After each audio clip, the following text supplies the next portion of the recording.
नमस्कार। आज के इस वीडियो में दैनिक जागरण के संपादकीय से 475 शब्दों के डिक्टेशन को हम लोग आउटलाइंस के साथ लेने वाले हैं। अगर आपको इस डिक्टेशन के आउटलाइंस की ज़रूरत है तो आप हमारे शॉर्ट हैंड टीम ऐप को प्ले स्टोर से डाउनलोड कर सकते हैं, और अगर आपको इस डिक्टेशन के PDF की ज़रूरत है तो आप हमारे टेलीग्राम ग्रुप को ज्वाइन कर लें। लिंक इसी वीडियो के ठीक नीचे डिस्क्रिप्शन बॉक्स में आपको मिल जाएगा। इस डिक्टेशन को हम लोग 3 अलग अलग स्पीड में लेंगे। पहली बार में 70 की स्पीड में, दूसरी बार में 80 की स्पीड में, तो तीसरी और आखिरी बार में इसी डिक्टेशन को हम लोग 90 की स्पीड में लेने वाले हैं। तो 70 की स्पीड में आपका डिक्टेशन स्टार्ट होगा 5 सेकेंड के बाद। तब तक के लिए आप रेडी रहें।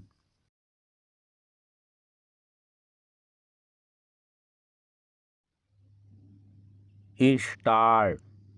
चुनावी बॉन्ड का विवरण तो सार्वजनिक हो गया, लेकिन अभी यह पता नहीं चल पाया कि चुनावी चंदा देने के लिए जो बॉन्ड खरीदे गए उन्हें किस राजनीतिक दल ने भुनाया।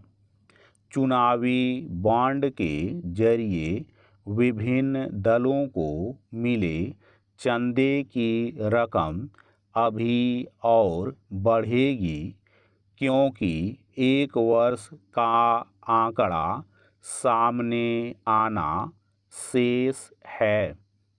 इस पर हैरानी नहीं कि चुनावी बॉन्ड के जरिए चंदा पाने वाले दलों में भाजपा सबसे आगे है। केंद्र के साथ अनेक राज्यों में सत्तारूढ़ होने के कारण ऐसा होना स्वाभाविक है, लेकिन यह एक पहेली सी है कि केवल एक राज्य में शासन करने वाली तृणमूल कांग्रेस तो चंदे की रकम के मामले में दूसरे स्थान पर है, लेकिन 3 राज्यों में सत्तारूढ़ कांग्रेस तीसरे स्थान पर। इसका कारण कुछ भी हो, लेकिन यह ठीक नहीं कि चुनावी बॉन्ड के जरिए भारी भरकम चंदा देने वालों में कुछ ऐसी कंपनियां भी हैं जिनका कामकाज सवालों के घेरे में रहा है और जो प्रवर्तन निदेशालय अथवा आयकर विभाग की जांच के दायरे में रही हैं। इन कंपनियों के चंदा देने के कारण विपक्षी दलों को यह कहने का मौका तो मिल गया कि केंद्रीय एजेंसियों का इस्तेमाल करके भाजपा ने चंदा हासिल किया, लेकिन क्या वे यह दावा कर सकने की स्थिति में हैं कि ऐसी किसी कंपनी से उन्हें चंदा नहीं मिला?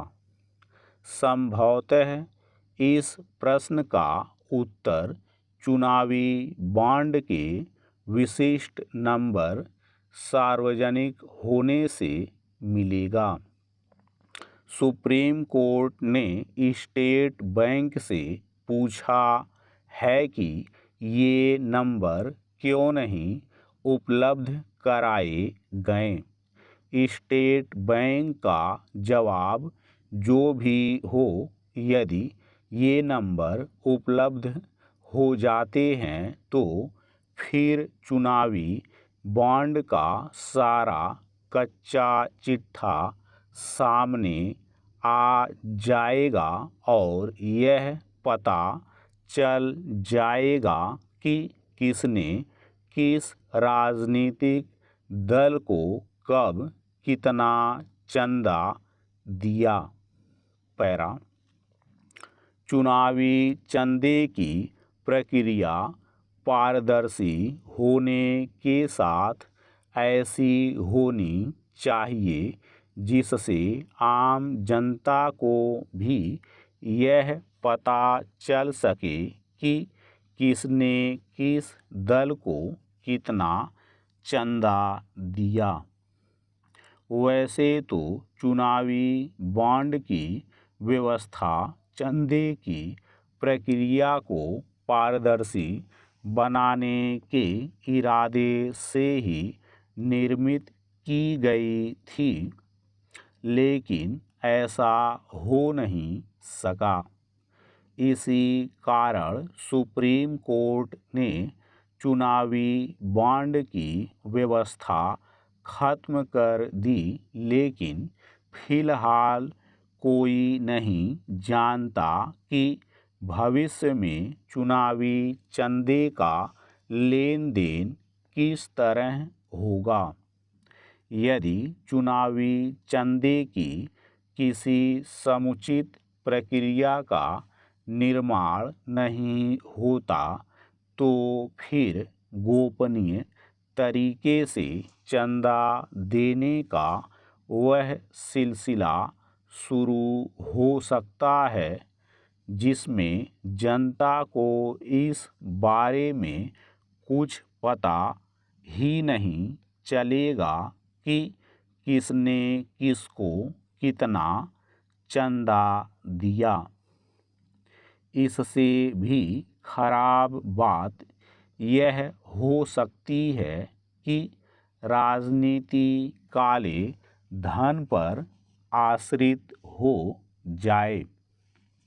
अब तो इसकी भी आशंका है कि राजनीतिक दल और साथ ही उन्हें चंदा देने वाले गोपनीय तौर तरीके ही अपनाना पसंद करें। चुनावी बॉन्ड को लेकर आरोप प्रत्यारोप के शोर में यह ना भूला जाए तो अच्छा कि चुनावी चंदे की नीर शीर प्रक्रिया का निर्माण आवश्यक है। स्टॉप।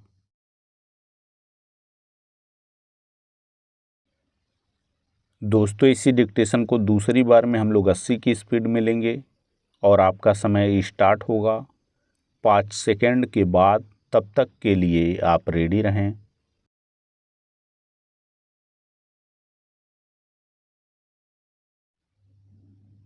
स्टार्ट। चुनावी बॉन्ड का विवरण तो सार्वजनिक हो गया, लेकिन अभी यह पता नहीं चल पाया कि चुनावी चंदा देने के लिए जो बॉन्ड खरीदे गए उन्हें किस राजनीतिक दल ने भुनाया। चुनावी बॉन्ड के जरिए विभिन्न दलों को मिले चंदे की रकम अभी और बढ़ेगी, क्योंकि एक वर्ष का आंकड़ा सामने आना शेष है। इस पर हैरानी नहीं कि चुनावी बॉन्ड के जरिए चंदा पाने वाले दलों में भाजपा सबसे आगे है। केंद्र के साथ अनेक राज्यों में सत्तारूढ़ होने के कारण ऐसा होना स्वाभाविक है, लेकिन यह एक पहेली सी है कि केवल एक राज्य में शासन करने वाली तृणमूल कांग्रेस तो चंदे की रकम के मामले में दूसरे स्थान पर है, लेकिन 3 राज्यों में सत्तारूढ़ कांग्रेस तीसरे स्थान पर। इसका कारण कुछ भी हो, लेकिन यह ठीक नहीं कि चुनावी बॉन्ड के जरिए भारी भरकम चंदा देने वालों में कुछ ऐसी कंपनियां भी हैं जिनका कामकाज सवालों के घेरे में रहा है और जो प्रवर्तन निदेशालय अथवा आयकर विभाग की जांच के दायरे में रही हैं। इन कंपनियों के चंदा देने के कारण विपक्षी दलों को यह कहने का मौका तो मिल गया कि केंद्रीय एजेंसियों का इस्तेमाल करके भाजपा ने चंदा हासिल किया, लेकिन क्या वे यह दावा कर सकने की स्थिति में हैं कि ऐसी किसी कंपनी से उन्हें चंदा नहीं मिला? संभवतः इस प्रश्न का उत्तर चुनावी बॉन्ड के विशिष्ट नंबर सार्वजनिक होने से मिलेगा। सुप्रीम कोर्ट ने स्टेट बैंक से पूछा है कि ये नंबर क्यों नहीं उपलब्ध कराए गए। स्टेट बैंक का जवाब जो भी हो, यदि ये नंबर उपलब्ध हो जाते हैं तो फिर चुनावी बॉन्ड का सारा कच्चा चिट्ठा सामने आ जाएगा और यह पता चल जाएगा कि किसने किस राजनीतिक दल को कब कितना चंदा दिया। पैरा, चुनावी चंदे की प्रक्रिया पारदर्शी होने के साथ ऐसी होनी चाहिए जिससे आम जनता को भी यह पता चल सके कि किसने किस दल को कितना चंदा दिया। वैसे तो चुनावी बॉन्ड की व्यवस्था चंदे की प्रक्रिया को पारदर्शी बनाने के इरादे से ही निर्मित की गई थी, लेकिन ऐसा हो नहीं सका। इसी कारण सुप्रीम कोर्ट ने चुनावी बॉन्ड की व्यवस्था खत्म कर दी, लेकिन फिलहाल कोई नहीं जानता कि भविष्य में चुनावी चंदे का लेन देन किस तरह होगा। यदि चुनावी चंदे की किसी समुचित प्रक्रिया का निर्माण नहीं होता तो फिर गोपनीय तरीके से चंदा देने का वह सिलसिला शुरू हो सकता है जिसमें जनता को इस बारे में कुछ पता ही नहीं चलेगा कि किसने किसको कितना चंदा दिया। इससे भी खराब बात यह हो सकती है कि राजनीति काले धन पर आश्रित हो जाए। अब तो इसकी भी आशंका है कि राजनीतिक दल और साथ ही उन्हें चंदा देने वाले गोपनीय तौर तरीके ही अपनाना पसंद करें। चुनावी बॉन्ड को लेकर आरोप प्रत्यारोप के शोर में यह ना भूला जाए तो अच्छा कि चुनावी चंदे की नीर-शीर प्रक्रिया का निर्माण आवश्यक है। स्टॉप। दोस्तों, इसी डिक्टेशन को तीसरी और आखिरी बार में हम लोग 90 की स्पीड में लेंगे और आपका समय स्टार्ट होगा 5 सेकंड के बाद।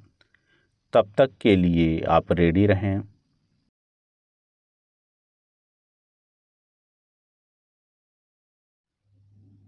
स्टार्ट। चुनावी बॉन्ड का विवरण तो सार्वजनिक हो गया, लेकिन अभी यह पता नहीं चल पाया कि चुनावी चंदा देने के लिए जो बॉन्ड खरीदे गए उन्हें किस राजनीतिक दल ने भुनाया। चुनावी बॉन्ड के जरिए विभिन्न दलों को मिले चंदे की रकम अभी और बढ़ेगी, क्योंकि एक वर्ष का आंकड़ा सामने आना शेष है।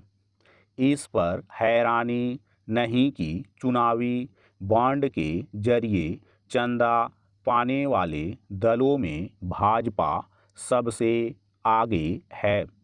केंद्र के साथ अनेक राज्यों में सत्तारूढ़ होने के कारण ऐसा होना स्वाभाविक है, लेकिन यह एक पहेली सी है कि केवल एक राज्य में शासन करने वाली तृणमूल कांग्रेस तो चंदे की रकम के मामले में दूसरे स्थान पर है, लेकिन 3 राज्यों में सत्तारूढ़ कांग्रेस तीसरे स्थान पर।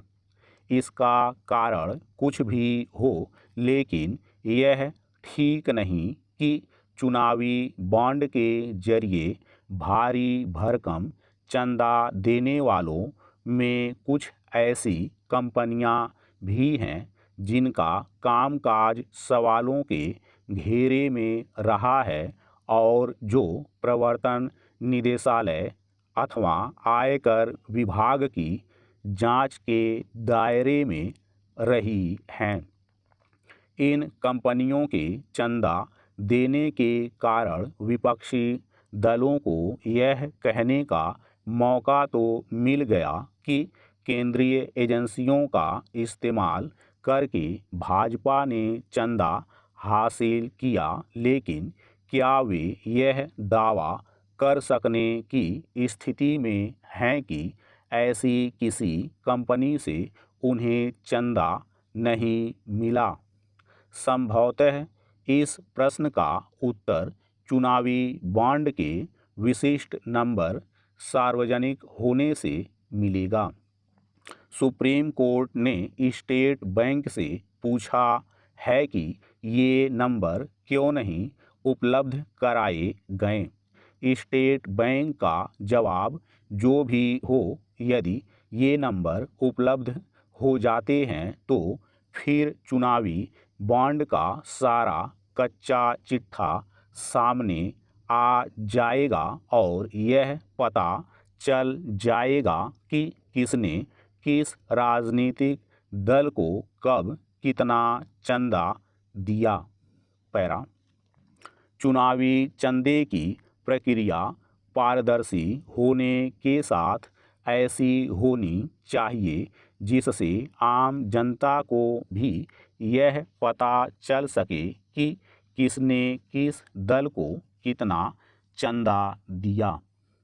वैसे तो चुनावी बॉन्ड की व्यवस्था चंदे की प्रक्रिया को पारदर्शी बनाने के इरादे से ही निर्मित की गई थी, लेकिन ऐसा हो नहीं सका। इसी कारण सुप्रीम कोर्ट ने चुनावी बॉन्ड की व्यवस्था खत्म कर दी, लेकिन फिलहाल कोई नहीं जानता कि भविष्य में चुनावी चंदे का लेन देन किस तरह होगा। यदि चुनावी चंदे की किसी समुचित प्रक्रिया का निर्माण नहीं होता तो फिर गोपनीय तरीके से चंदा देने का वह सिलसिला शुरू हो सकता है जिसमें जनता को इस बारे में कुछ पता ही नहीं चलेगा कि किसने किसको कितना चंदा दिया। इससे भी खराब बात यह हो सकती है कि राजनीति काले धन पर आश्रित हो जाए। अब तो इसकी भी आशंका है कि राजनीतिक दल और साथ ही उन्हें चंदा देने वाले गोपनीय तौर तरीके ही अपनाना पसंद करें।